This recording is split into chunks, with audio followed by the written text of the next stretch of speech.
Joseph Campbell said that all the great myths, the primitive myths, the great stories have to be regenerated if they're going to have any impact, and that you had done that with Star Wars. Are you conscious of doing that? Are you saying, I am trying to recreate the myths of old? Or are you saying, I just want to make a good action movie? Well, when I did Star Wars, I consciously set about to recreate myths and the classic mythological motifs. And I wanted to use those motifs to deal with issues that existed today.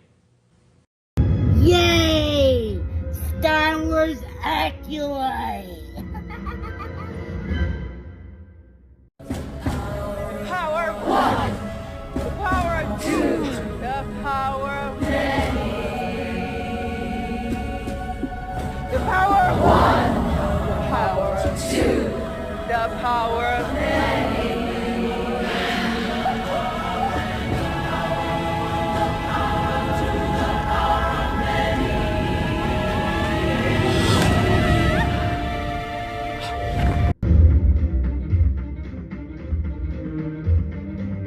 Why do women ruin everything? All right, so you've probably seen all around the interwebs people complaining and throwing shade at this new Disney Star Wars series called The Acolyte. And I'm sure it's all completely justified. And there is a lot of rage and disappointment with even the most diehard fans of The Acolyte finally throwing their hands up and saying, it's over for Star Wars. It's dead.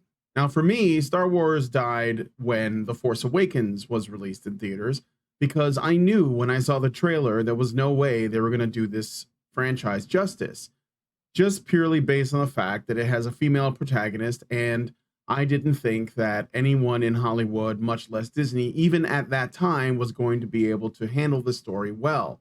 So why is it that so many people still seem confused by how this is only getting worse? Why is it they can't seem to understand or wrap their minds around the notion that this was never going to get any better, and that the people behind, or the property owners of the Star Wars IP, never had the intention of improving on it, never had the intention of making it anything even close to resembling what we grew up with and what we loved. I'm going to try to go a little bit deeper into what is really wrong with The Acolyte, Disney Plus, Disney as a company, and Hollywood in general, because there is a very deep cause of all these issues. So let's get into The Acolyte. What is it? So The Acolyte is the latest addition to the Star Wars universe on Disney Plus, and it sparked significant controversy and critique amongst fans and critics alike. Now, the criticism a lot of time is focused on things like the plot and the technical execution and the pacing and the performances and some of the cringy scenes. And this is from people who I genuinely like nerdrotic.com or Heels versus Babyface, and even some people who are diehard Star Wars fanboys like Star Wars Theory or Thor Skywalker. But what they seem to be missing is something that is deeper, and it misses the actual core values of George Lucas's original vision. Now, maybe some of them do realize this, and maybe they've made videos about it, and maybe other people have made videos about it. And I just want to say up front that that is entirely plausible, because I don't watch everyone's content, but I don't see enough of this, what I'm about to bring up, coming up in the way that it should. So what is the core of Star Wars? The core of Star Wars is the meta myth, okay? A universal storytelling framework rooted in Joseph Campbell's monomyth, exploring heroism, sacrifice, and the cosmic battle between light and dark, or good and evil.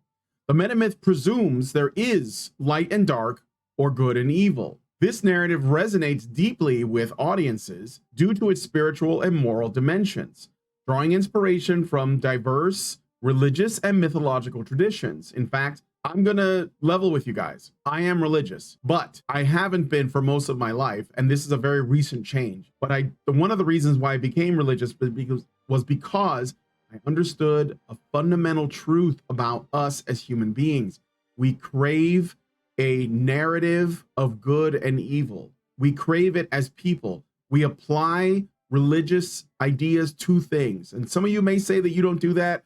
Good for you. But I think that most people do. And we have to reckon with that. So Joseph Campbell, who wrote books such as The Hero's Journey and Hero with 1,000 Faces and things like this, he knew or understood this monomyth, where he looked at various stories from Gilgamesh to ancient Egypt to even Christianity, and saw that there were parallels and that there was a universal story that all humans of any culture anywhere in history would relate to.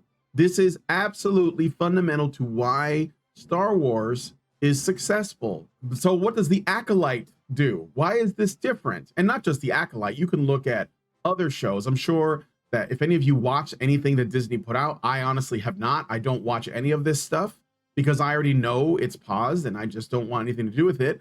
But I do see that there is an opportunity here to point out something that I think is absolutely crucial. So if you have seen this in other shows, I'm sure that there are elements of what I'm about to go into that's in the Acolyte that you'll find in those things as well. So the Acolyte is essentially an exercise in subversion and deconstruction. It challenges, and I put that in quotes, these foundational elements of the hero's journey of the monomyth by intentionally subverting and deconstructing traditional Star Wars themes. The series introduces a coven of witches within an all-female lesbian society, portraying the Force as explicitly female.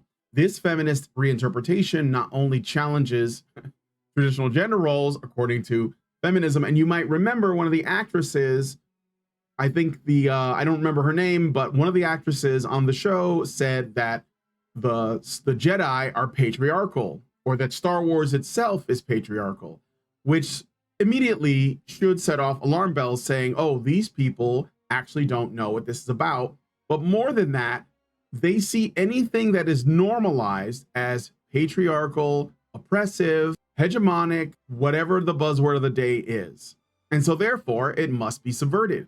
So you should have seen the writing on the wall when one of the actresses said it's patriarchal, because they're telling you they're going to deconstruct it. This feminist reinterpretation redefines power dynamics and identity. So if you notice in the show, one of the themes is it's nothing to do with right or wrong, good and evil, light or dark. It's about power. This is common Marxist, communist, feminist philosophy. So if you see it when people refer to all relationships being ones of power dynamics, which many people much smarter than me have talked about many times, then you know you're dealing with commie gobbledygook. And where do they draw this from? So you have this planet or this world or whatever it is, and it's populated by an all-female lesbian witch coven society. Where does this come from? I think it's important for us to understand the occult origins or the occult ideas surrounding craft or witches, because we think of it as a kind of a pop culture thing that you see in movies or television, and it's kind of funny, you know, but actually it has historical relevance and it goes very, very far back. For example, there is a Babylonian myth that comes out of the Jewish Talmud known as Lilith. And Lilith, some people will say, was Adam's first wife, created as his equal from the earth. Lilith defied Adam and refused to submit to him, which led to her exile and transformation into a figure associated with dark magic and female independence. Lilith was also said, according to again, this is a Babylonian myth, not actually in the Bible, but according to this, she also had sex with multiple partners, hundreds of men a day or something like that, and also got pregnant and had hundreds of children and also murdered hundreds of children. So she's almost like a goddess of promiscuity and abortion, really. Child sacrifice. Lilith embodies themes of feminine power, autonomy, and rebellion against patriarchal authority. Her mythological archetype has been historically associated with occultism and the dark feminine, challenging societal norms and expectations. This is how feminists frame it. This is why they literally use Lilith as in their imagery and their propaganda, as well as their teachings and writings. And this is important because it does sort of like show you that there is an occult or kind of a religious, like darkly religious cult ideology associated with feminism and wokeness. A lot of people, again, have written extensively on this. Wokeness is a cult. You learn about it in schools. A lot of people don't know they're in it, but they are in fact in it because they're there to necessarily rebel against truth and reality itself. And this Star Wars thing is just one tiny expression of a much broader issue. So central to the Acolyte is the occult conception of twin girls by these witches, which is echoing themes of a supernatural birth and manipulation of cosmic forces. This is on purpose. This subverts traditional religious narratives, such as the purity associated with the Virgin Mary in Christian theology, exploring darker implications of power and creation. So when George Lucas was being interviewed for The Phantom Menace back in 1999, I think, when the film came out, or like whenever that came out, I think it was 99, but I could be wrong. I apologize. He was being asked about the origin of Anakin Skywalker, who was obviously going to become Darth Vader. And George Lucas explained that Anakin was such an anomaly that he was essentially a product of the Force itself. It was the Force, according to George Lucas and the canon of this setting, coming together and creating Anakin to bring balance to the Force, to essentially right everything, right the ship. And so the Force itself is, in a way, a hero to the story. Now, of course, the interviewer was, I believe, a religious person himself and tried to sort of get George Lucas to confess that the Force is somehow symbolic of God. But George Lucas didn't take the bait. And I think that's right not to do, because it's not important. You're telling a story in a world you made up, in a science fiction setting, and you just want the themes to be universal so that we as audience members instinctually or intuitively understand that there is something right about this. What do you make of the fact that so many people have interpreted Star Wars as being profoundly religious? I don't see Star Wars as profoundly religious. I see Star Wars as taking all of the issues that religion represents and trying to distill them down into a more modern and more easily accessible construct that people can grab onto to accept the fact that there is a greater mystery out there. When I was 10 years old, I asked my mother, I said, well, there's only one God. Why are there so many religions? And over the years, I've been pondering that question ever since. And it would seem to me that the conclusion I've come to is that all the religions are true. They just see a different part of the elephant. A religion is basically a container for faith. Faith is the glue that holds us together as a society. Faith in our culture, our world, or whatever it is that we're trying to hang on to, is a very important part of, I think, allowing us to remain stable, remain balanced. I put the Force into the movies in order to try to awaken a certain kind of spirituality in young people. Right? So it's not necessary to say this is God or this is Jesus. You don't have to do that. You just have to tell the story and use universal truths to do it, and people will just resonate. This is why Star Wars does resonate. And at the end of the day, it's true. Anakin becomes a hero of the Republic, but because, he is manipulated by Palpatine, he becomes Darth Vader. But ultimately, the birth of Anakin leads to the saving of the Empire, the saving of the galaxy from the Empire. He ends up killing Palpatine and himself, which is essentially restoring balance, because balance doesn't mean equal parts light and dark. It's not about that. George Lucas himself even said that. It's not that you need to have dark and light, because that is a duality approach that doesn't really reflect what it should be. It's actually light and the absence of light. The absence of light is dark. This is actually the way I believe he intended it for it to be. That's why he says that Vader will return balance to the Force, or Anakin rather. His essentially destroying of the Sith is what does that. So it's bringing peace. So anyway, and what they've done on the Acolyte is they have essentially reproduced this story. So Anakin's birth is kind of a virgin birth because Anakin's mother did not know the father. She was just pregnant for whatever reason and had him. So it is literally a Virgin Mary story, although it's just kind of glossed over and we all just kind of accept it like, okay, that's fine, right?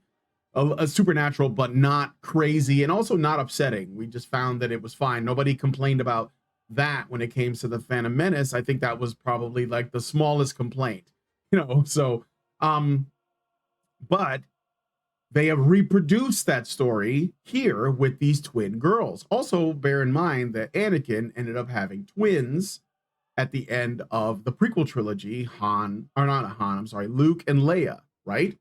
So they're just taking the same things that have already been done and they're twisting it because all these people can do. And this is sort of the nature of this feminist occult narrative, this woke narrative, is to invert reality. They just invert things. They reverse things. That's all they can do. That's why we call it Clown World, right? They have a virgin birth of two twin girls, and essentially one is the light and one is the dark. I can only assume that. I haven't watched the show and I have no plans on watching it, but that's what it seems like they're putting out there. So we do a subversion of the Virgin Mary story. We are doing a subversion of the hero's journey itself. There is some struggle to articulate dissatisfaction from people who are commenting on the show, as the only thing they seem to be able to cling on to are some of the more surface level issues, like the way it was produced, like the lighting, like the acting. And yeah, they're aware of the cringy stuff, like the lesbian witch coven. They think it's cringe, but what they don't really see is that it's more than that. It's actually Luciferian evil. Now, some of you might think I'm taking this too far, but you have to understand that we are living in a time where there are truly evil forces at work, like amongst it, through people. You could just put it that way. If you're not a spiritual person, that's fine. But like, you can't look at Drag Queen Story Hour and tell me that that's just like people making individual choices. Like there isn't something darker going on. You can't look at people on TikTok like Jeffrey Marsh suggesting that children don't tell their parents about the conversations that they're having with these people. Like that you can't look at what's happening to our culture, where everything that men have enjoyed that had to do with things like sacrifice and heroism and merit is all being undermined by this kind of wishy-washy equality narrative. And it's actually about being anti-male,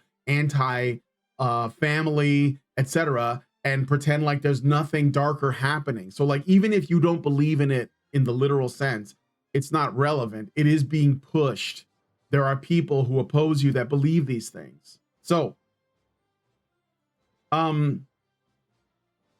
the intentional feminist subversion, occult themes, and inclusion of Lilith's mythological legacy disrupt these expectations, the ones that people would have from a normal, healthy Star Wars story, which makes them feel betrayed, but maybe they can't quite grasp why, because the core values of the actual, it's the DNA of the story itself is being subverted. The central epic of our culture has been the Bible, and it's about fall, wandering, redemption, return. But the Bible no longer occupies that central place in our culture today. More and more people today, young people in particular, turning to movies for their inspiration, not to organized religion. Mm-hmm. Well, I hope that doesn't end up being the course that this whole thing takes, because I think there's definitely a place for organized religion. That's a very important part of the social fabric. And I would hate to find ourselves in a completely secular world where entertainment was passing for some kind of religious experience. So While The Acolyte faces criticism for its execution and narrative choices, its true impact lies in how much it departs from the meta myth and the spiritual foundations of Star Wars. By embracing feminist subversion, deconstructing traditional narratives, and integrating occult elements and Lilith's mythological archetype, the series invites viewers to reconsider their understanding of identity, power dynamics, and cultural evolution within the Star Wars universe, which is why it doesn't appeal to anyone. It's intended to be provocative, and it's intended to destroy it. So this goes to why would they do that? Well, I think that some people have talked about this before, but Herbert Marcuse, and I may have said this in another video, who is a Marxist academic that was the mentor of radical communist feminist Angela Davis, said that the purpose of Marxist theory or Marxist infiltration into our institutions like our schools and our media is not to change it. It is intended to destroy it. It is intended to make it into something so soft and easily tossed out that they can simply replace it with what they want.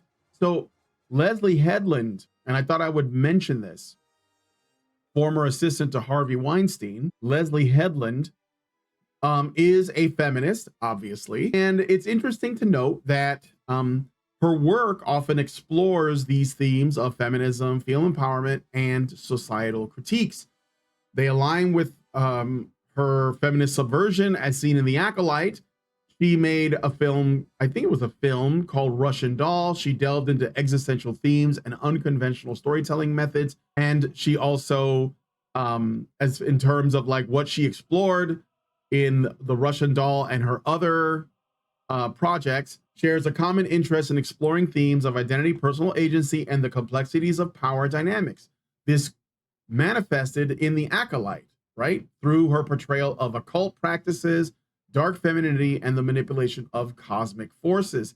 And also this idea that everything stems from power and not something higher than that, not something transcendent. So she grew up, if it's worth mentioning, she grew up in a strictly religious household, and she naturally ended up rebelling against that. Now, Wikipedia describes her home life as strictly religious, but we know that Wikipedia is also biased. We don't know how strict it was. I think that there is a popular narrative or idea that people have that any household they grew up in that was in any way religious was obviously oppressive, and that's why it needed to be rebelled against. But I think that that is not, I think it's a little bit too simple to jump on that. I do think there are right ways to teach your children, morals. I have a philosophy that we all teach, and we all teach every day of our lives. And it's not necessarily what we lecture. I've discovered kids don't like lectures at all. But it is really the way we live our lives and what we do with our lives and the way we conduct ourselves. And once in a while they listen to the lectures. So when I make the films, I'm very aware of the fact that I'm teaching on a much larger scale than I would just as a parent or somebody walking through life, because I have this megaphone. Anybody in the media has a very large megaphone that they can reach a lot of different people.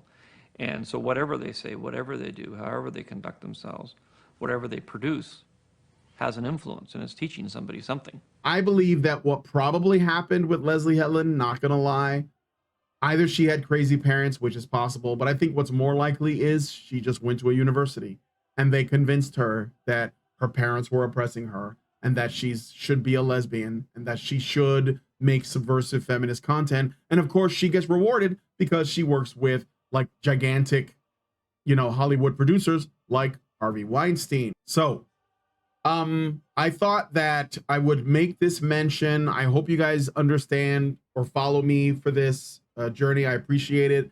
But I do think it's very important that we look at this in a way that is a bit more understanding of how deep this rabbit hole actually goes. Now, I would make the argument that this is ultimately a spiritual battle. Like, you must have an understanding of right and wrong and good and evil to be able to understand why these stories don't work, because they're trying to make everything wishy-washy and gray, and they think that that's creative, and it's not, right? And I'll leave you with this quote from the Bible, if you don't mind. Isaiah 5:20, woe unto them that call evil good and good evil, that put darkness for light and light for darkness, that put bitter for sweet and sweet for bitter. So let me know what you guys think about this, and why, if you're a person who is an atheist, or thinks that everything I'm saying is hogwash, then just answer me this question. Why would they do this with the story? Why would they toss out all of the meta myth, all of the monomyth, all of the hero's journey stuff, just to put in a bunch of wham and empowerment, lesbian, witch, alien stuff in it? Why else would they do that? Anyway, let me know what you guys think about this one in the comments. I'm going to end the show there. Thank you so much. Please consider joining my Discord, and we can talk more about these deeper topics. I think that it's important that we understand where this stuff comes from. Like I said, like, share, subscribe, comment, and join the Discord. And I will talk to you in the next video. Long live it. Well, I think there is a God. No question. What that God is, or what we know about that God, I'm not sure. The one thing I know about life and about the nature of the human race is that the human race has always believed it's known everything. Even the cavemen thought they had it all figured out, and they knew everything there was to know about everything, because that's where mythology came from.